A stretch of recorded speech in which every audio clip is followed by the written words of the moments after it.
Research University.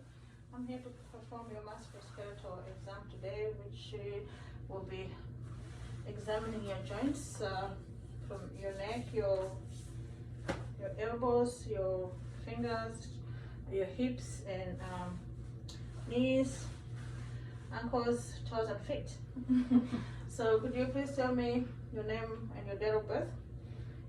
Linda Tab, 3/29/50. Okay.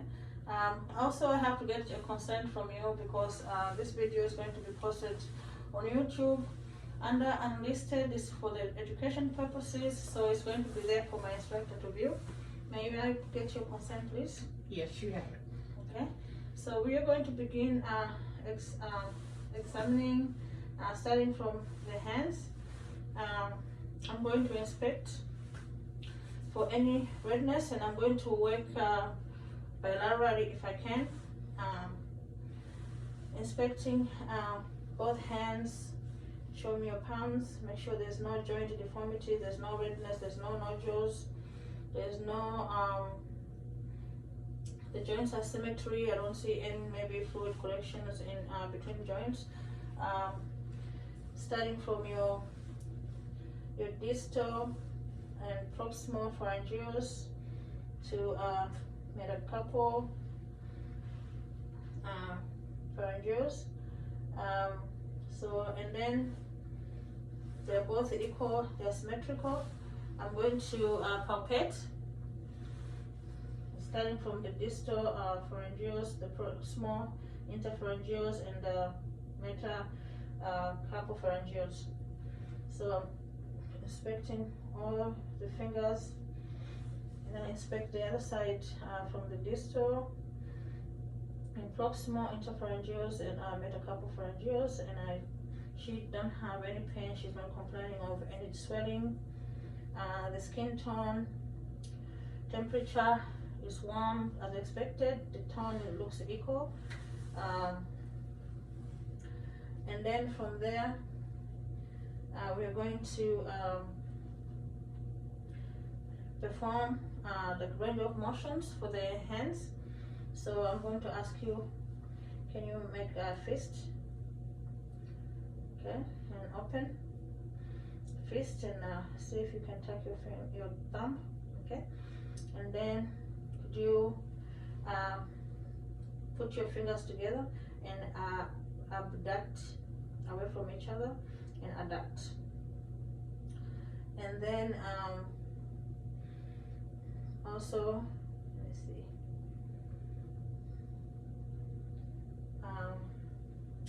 I think that's all about the hand. We are going to do the wrist. Again, I'm inspecting for any redness and joint deformities. No visible fluid collections or any nodules, swelling. They are both symmetrical. So I'm going to maybe put this one down. Also, can you make your fist and go extend and flex like 90 degrees up and down, and you can do the same over here, 90 degrees up and down. Okay, and then we're also going to test what's called the radial ulnar deviation, where you have to put your fingers together. And so the test can also be tested on the table with your hand hanging, and then we go like this. I think it's about 20, when you do go both ways, like side to side, 20 to 30 degrees, like you can, yeah, and then go like this. Okay, and you can do the same on the other hand. Okay, you don't have to support. I was just saying, like if it goes on the table, you can let it hang, and then you go like this. Yeah. So, all right. Then we're going to perform. There's two specialty tests here for the carpal tunnel syndrome. Even though it says those exams, they're not really 100% for sure to determine the diagnosis of carpal tunnel. So I'm going to grab your the right hand, and I'm going to have it a little bit you know, like supinated and supported. So I'm going to tap along the median nerve from the thumb going to the elbow. And what this does, like if you're positive for the test, you will feel the numbness or called paresthesia or pain, starting from your thumb, the index finger, your middle finger, and the half part of your ring finger. Same thing over here. You can tap in the median nerve all the way, almost going towards the elbow, and then along me palpating, you should be able to feel the numbness, or also called paresthesia or pain. And starting from like your hand along your thumb, index finger, middle finger, and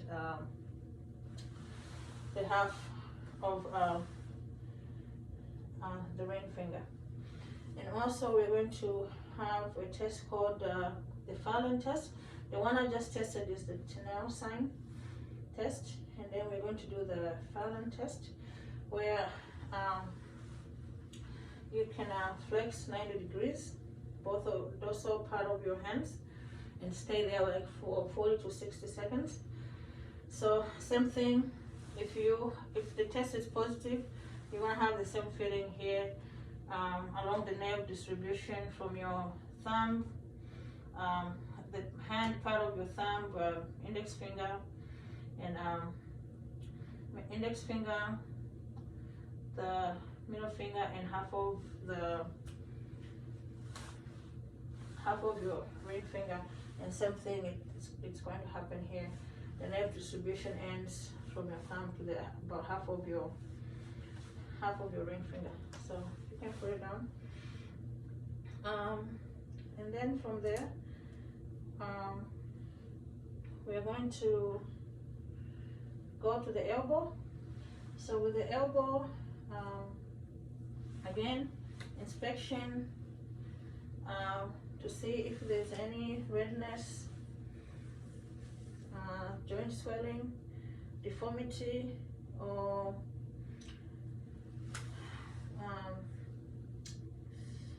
nodules or anything, growth that I can see. I inspect this elbow as well as I go. I'm going both sides. Any swelling, fluid collections, or maybe inside here. The skin is even a tone, the temperature is warm, no redness. So then you can put this down. I'm going to palpate from the extensor surface of the ulna, and then to the olecranon process, which is the tip of the elbow, and then the lateral medial epicondyle. So along the palpation, I'm looking for pain or any tenderness or any crepituses. If the pain comes along with the lateral part of the epicondyle, then it's what they call tennis elbow. If the pain is along the medial part of the epicondyle, it's the Goffard's, the lateral medial epicondyle, the Goffard's elbow. So, and then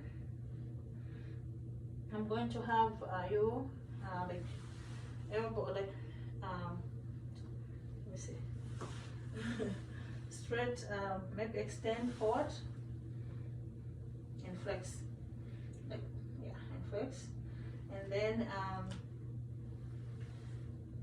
you're going to let me see.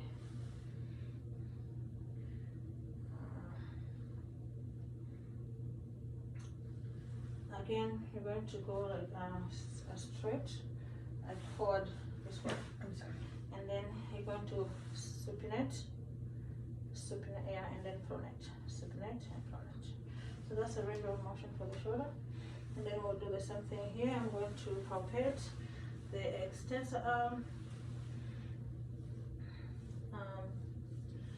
the extensor surface of the ulna, over here, and also to the olecranon process, the tip of the elbow.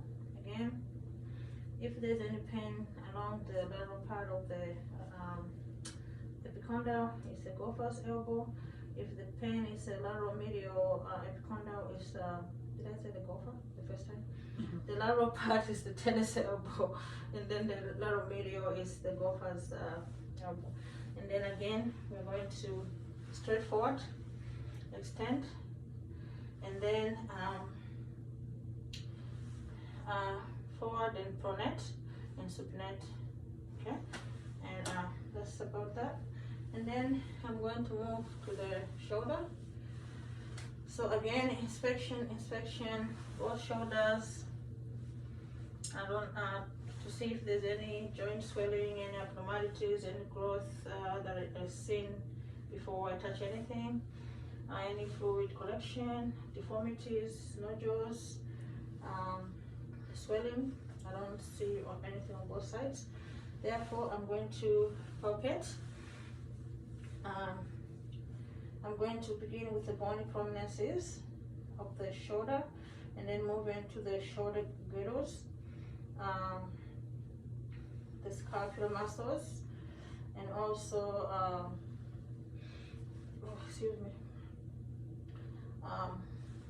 towards the acromioclavicular joint, and also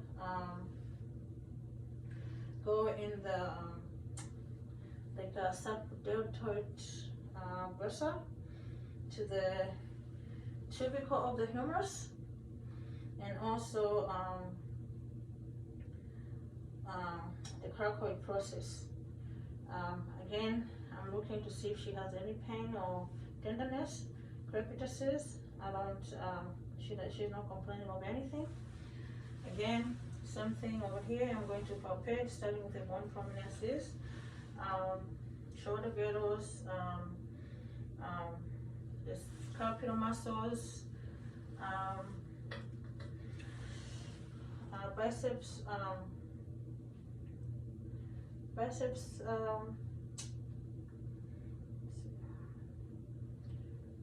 the grooves, biceps grooves, palpate in there, and then also go to the acromioclavicular joint, tubercle of the humerus, and also the cricoid process in here. Then we're going to do the range of motion for the shoulder. I don't think there was no special test for the elbow. We're going to do the range of motion. So go like 90 degrees up this way, and 90 degrees to the midline, like on your chest, to the chest. And then we're going to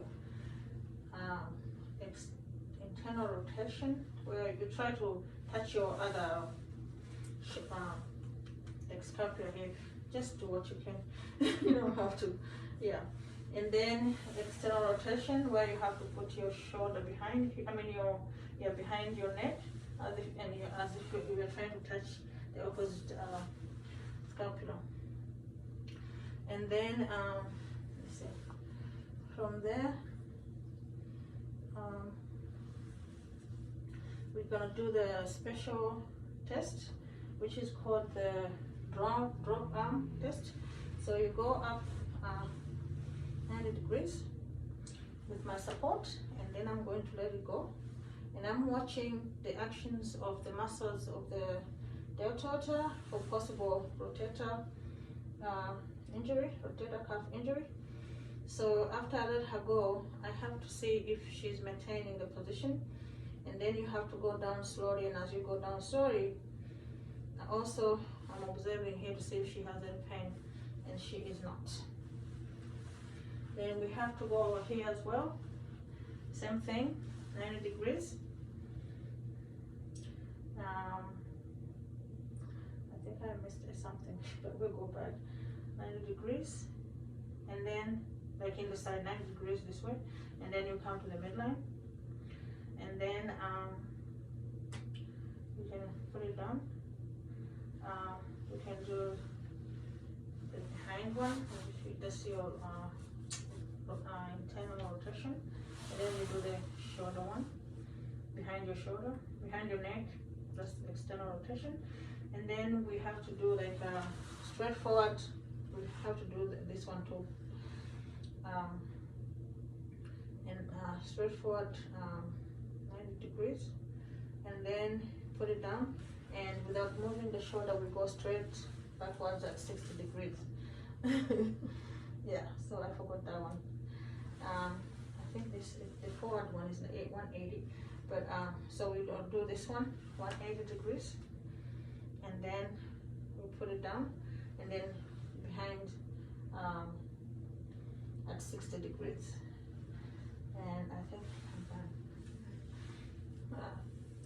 And then we are going to move on to the head and neck. So again, inspection. The head, I don't see anything, protrusions or anything that's abnormal. The contour of the head is it's even. The neck, I don't see any growth, and it looks symmetrical.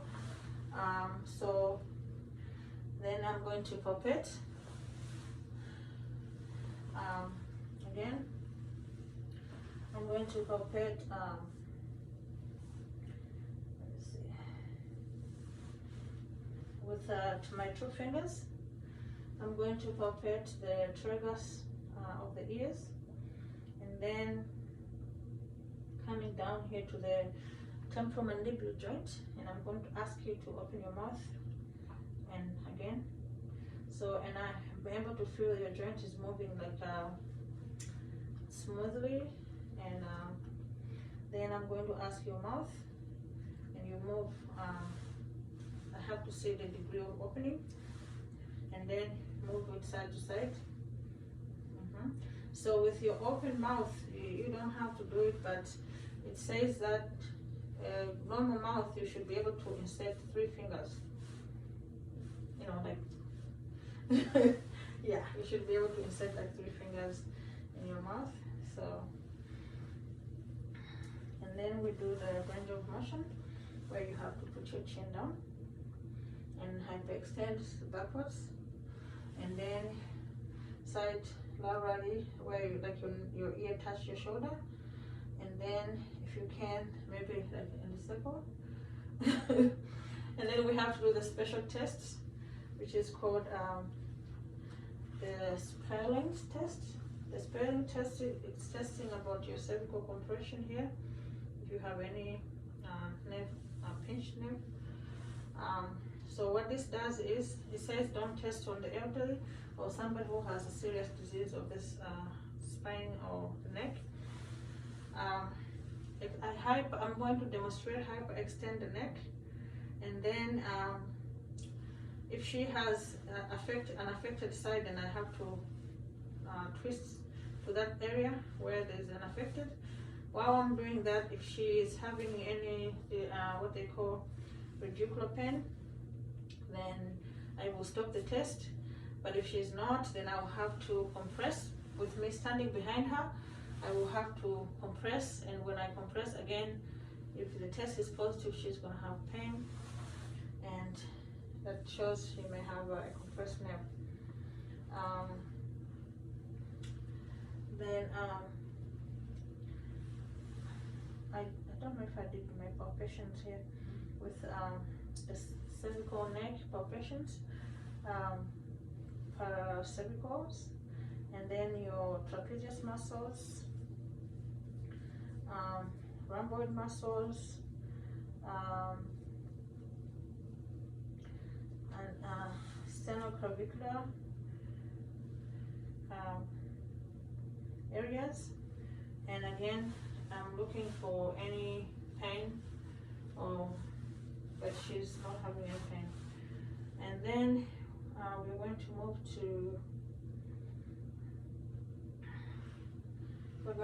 to your hips.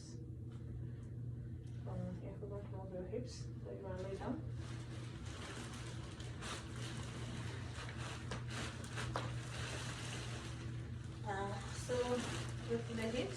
again, inspection. I'm going to actually don't have clothes on.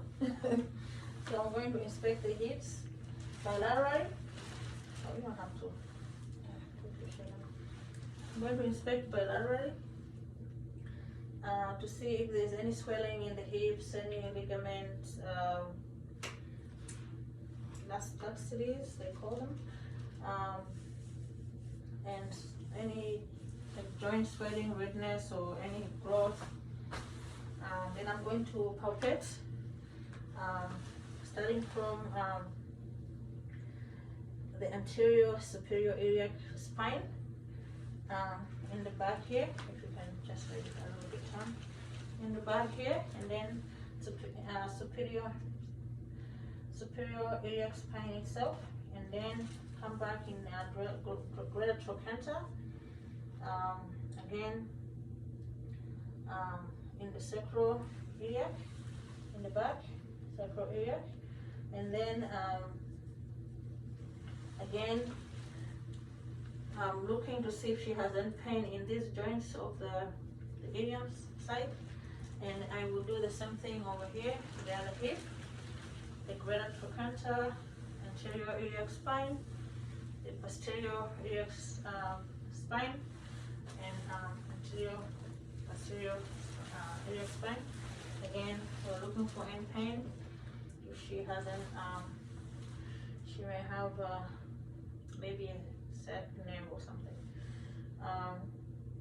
And then to test the range of motion for the hip, we are going to do both passive and active, which means I have to do it and she has to do it. So we're going to extend the knee,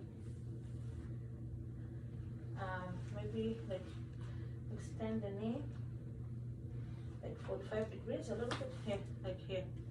No, like like this, straight up. Yeah, for about 45 degrees.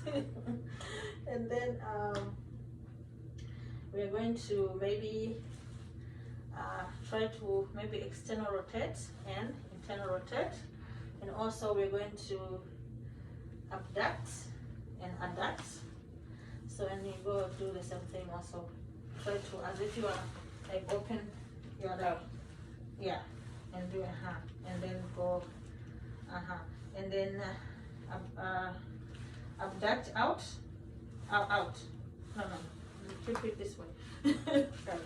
Abduct this way, and then that way adduct, and then we're going to do the same thing over here, 45 degrees about, and then as if we're like like external rotation a little bit and open, and then internal rotation and open, and then abduct this way and adduct. So you do the same thing, like as if you are a little twist and then open, and you don't have to. And then same thing on coming in, coming back in, and then we're going to just move out and move in. So that's abduction and adduct. And then the specialty test for the hip, we have the Patrick test, whereby I have to, she's already lying in the spine, so I have to like cross, this is your right leg, left leg, yeah, okay, and it can do vice versa. So your left leg cross over here, and I have to support the hip over here, and I gently push this to the, suppose examining table, but we're on the bed, so push down to the bed. And if you have pain, you have maybe sciatica or something, sciatic nerve. And then we are also going to test for the Thomas.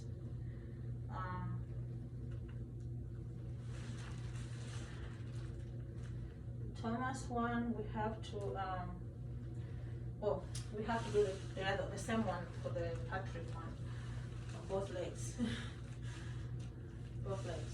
crossover, and then I will be over here, support this hip, and I will push down. So I'm not going to do the both. It's okay. She can hear me what I'm trying to say. I hope so. And then the Thomas leg one. Basically, I have to just maybe this one is for testing the contractures. Let me see. You flex the leg. Flex the leg. One hand supporting the tibial, and the other hand the part of the lower femur. And then all I have to do is here, flex all the way, and I have to push to the abdomen. And what this does, it flattens your sacral bone area to see how flexible the sacral bones are. Like, just push to the abdomen. We'll do the same thing here. Flex the arm up, and then push towards the abdomen. So, and that's done. And then we are going to move to the knees. So for the knees, I'm going to again inspection for the knees. Inspect. Let me move the camera a little bit.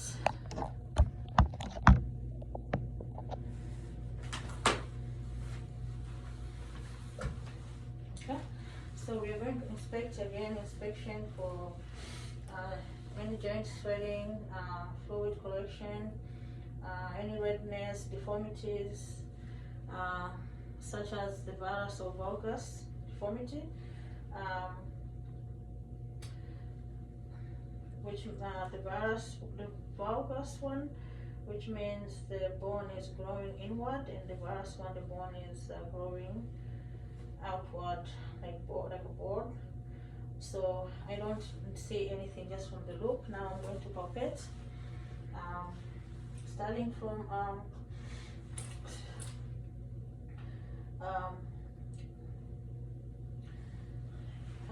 like the top of the patella, which is the suprapatella, the pouch right here, and then I'm going to go on the sides of the patella, and then coming down to the below the patella,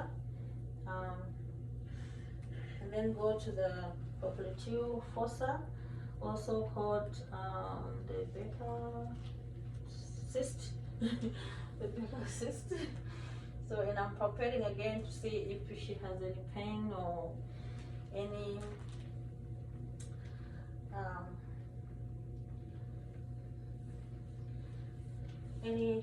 abnormal, or she's complaining, but I don't feel any, she's not complaining of anything.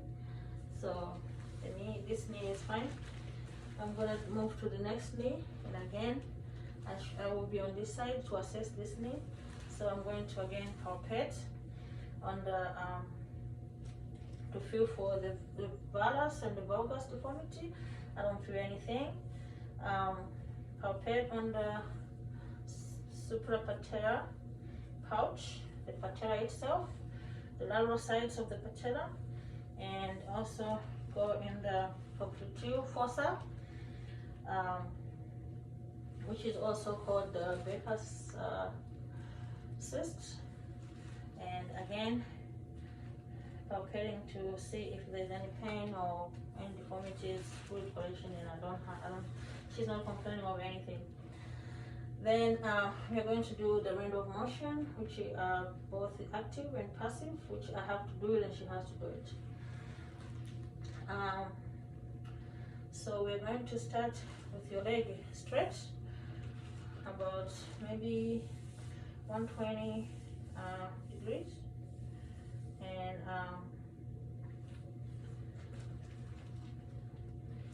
maybe, I don't know, and then maybe flex, and I don't know what to do with it. I don't know what to do with this. Okay, so the leg straight up, for the knee, and then we're going to like, you know, up and down, like flex and extend and flex. Yeah, extend and flex. And then we're going to do the we're going to do the same thing here, flex, and then yeah, flex. Sorry, too. Yeah, and then there's a couple exercises for the knee, the special test for the valgus. For the valgus one, with your knee flexed to 20 degrees. With my hand supporting the area, your leg around the ankle, and then the one up on your lateral knee, and I have to like push on the outer knee and then abduct out. If you have pain in this area, then you're positive for the valgus, which is the bone grown outward. And then for the varus one, same thing, support the leg, and this time I'm going to be pushing in the inner lateral knee, and then again when I push, I'm going to adduct. And again, if you have any pain in your knee, then it's positive. I'm going to do the same thing here. I'll put this down. I'll do the same thing here. I will be over here, and for the varus one, I support the leg here, and I'll be pushing from the lateral part of the knee and abduct. And again, if she has pain, she's positive for valgus deformity. And then again, I'm going to be supporting the leg around the ankle, and this time I'm going to be pushing in the inner, and then I'll be adducting. So again, if you have any pain, you are positive for the valgus. And then we have what's called the drawer test. So the drawer test, I have to like sit on your here, put your flex your leg up. I have to sit on her foot, and then with my hands on the under the popliteal area, and then the one on top of the knee, like a patella, maybe no, not the patella, like maybe the lower part of the femur, and I have to like pull and push like a drawer. And same thing on the other side. I have to sit on your leg, support. This one I can't really, because the bed is all the way.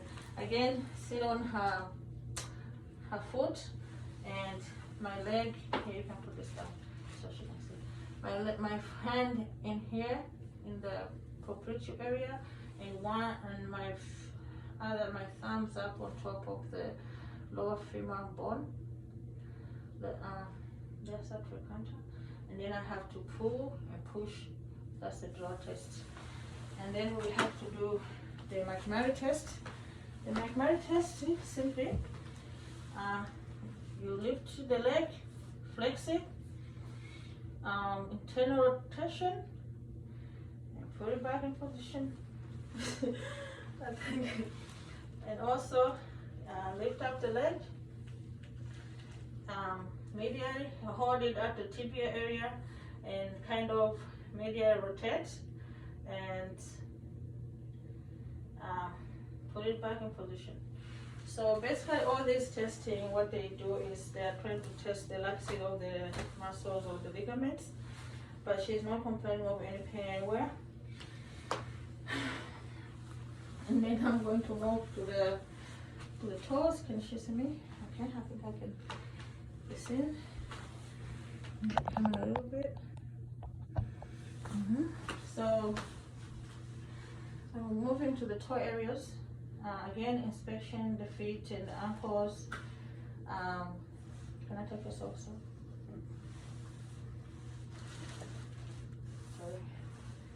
inspecting in between the toes,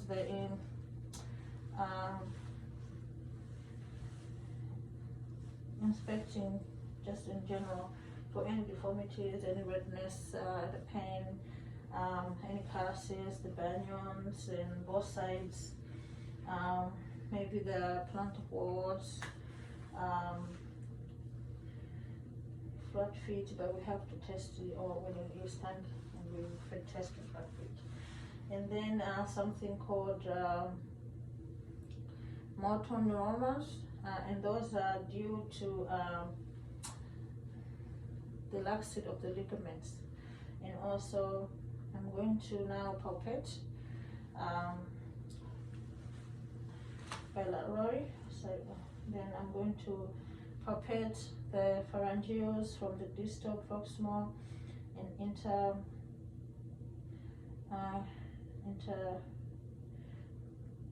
intercarpopharyngeals in between the toes, and I don't see anything abnormal. There's no redness. The skin is warm. She has, for the flat feet, even I don't put her on the floor, I can tell the ankles are high, like as expected. And then again, I inspect here, the same redness, distal, proximal, intertarsals, intertarsals, and then interpharyngeal and metatarsals. I have to inspect to make sure something, and there's no deformity noticeable, there's no pain. And now I have to palpate, go stretch. I palpate in between the toes and I don't see anything. No plantar fasciitis, so nothing in the ankles that is visible. So if I palpate for I don't see anything, no discolorations or no along the medial malleolus and the Achilles, around the what's called gastrocnemius muscle, which is also the flexor muscles, and I check. I don't feel anything, and then I'm going to do the range of motion. Oh, sit down. She can see me when I sit down. The camera.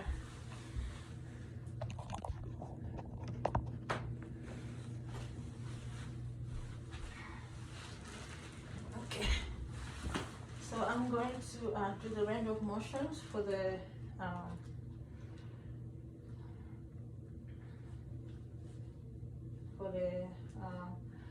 ankles. So it's both active and passive, and we're going to plantar flex and dorsiflex, plantar flex and dorsiflex, and then go ahead and then in round like in circle, and then like you invert and invent the ankles, invent and invent. Same thing here. We're going to do plantar flex and dorsiflex. Again, plantar flex and dorsiflex, and then rotate in circles. And then again, we were able to perform this exercise successfully. No growth that I can see, discolorations or any plantar fasciitis. I don't see anything. No calluses. So we want to do the flat feet, also called the planus.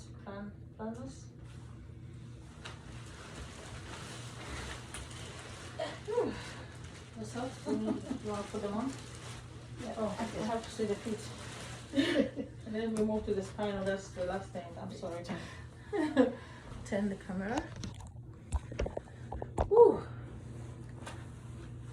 how many minutes? 40. Okay, so I can already tell she don't have flat feet here because her bones are high at the ankles. They are not dropped, so she's normal like expected. Right where she's standing here, I'm going to just examine her spinal column, like on the lateral side. She can see me. Move this way so I can do the camera. Yeah, so I'm going to examine like laterally to see the curvature of the spine. Make sure she doesn't have the lordosis on the cervical or maybe in the lumbar area. And then there's no dorsal kyphosis. And also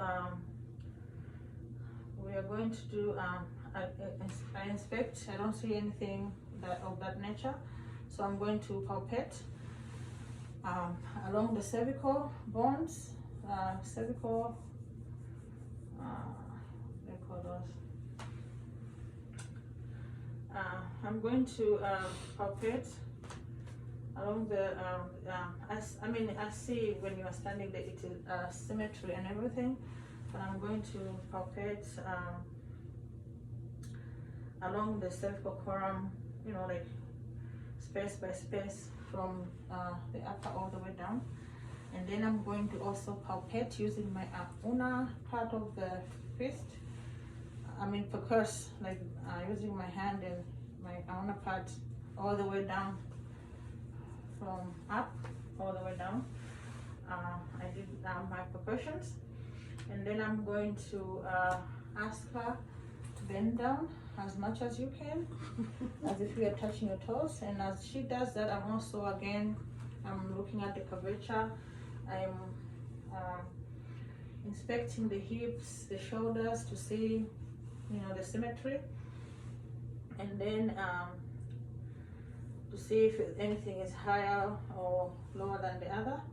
And then I don't see anything like, you know, along as I palpate, I don't see anything along the spinous process or in the intervertebral. There's no abnormalities. And then okay, you can stand. And then we are going to do like the range of motion. Before we do the range of motion, I can sit down. Where the chair went? But I can sit on the bed. And I have to observe you again, which I kind of did, but I was standing. You go bend down, and then I have to also again stabilize your hip bone to see this, check the symmetry.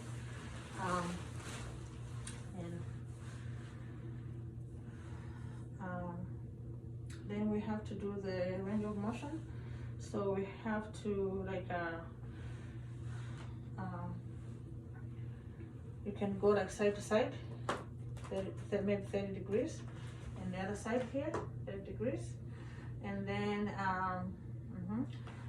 we go to me.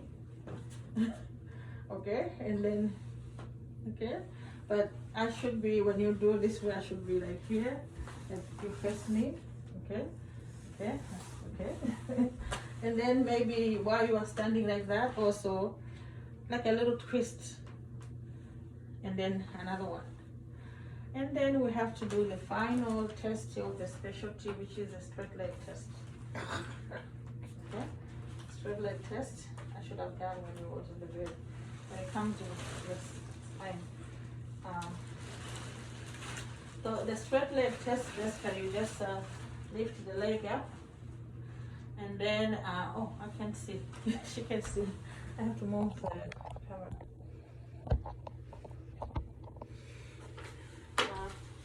Basically, you lift the leg up and hold it up. Anywhere while going down, maybe from between 30 and 70 degrees. If she is having pain, then she may have a sciatica nerve pinch. Also, the same. Excuse me. We lift the leg up, and again to put it down. If she's having pain in the angle of 30 to 70 degrees, she may have sciatica nerve pain. everything was symmetrical. I did side by side. We checked for the ligament laxities, the jugular pain. She is fine. I didn't see anything. I think I'm done. Thank you so much. Appreciate it.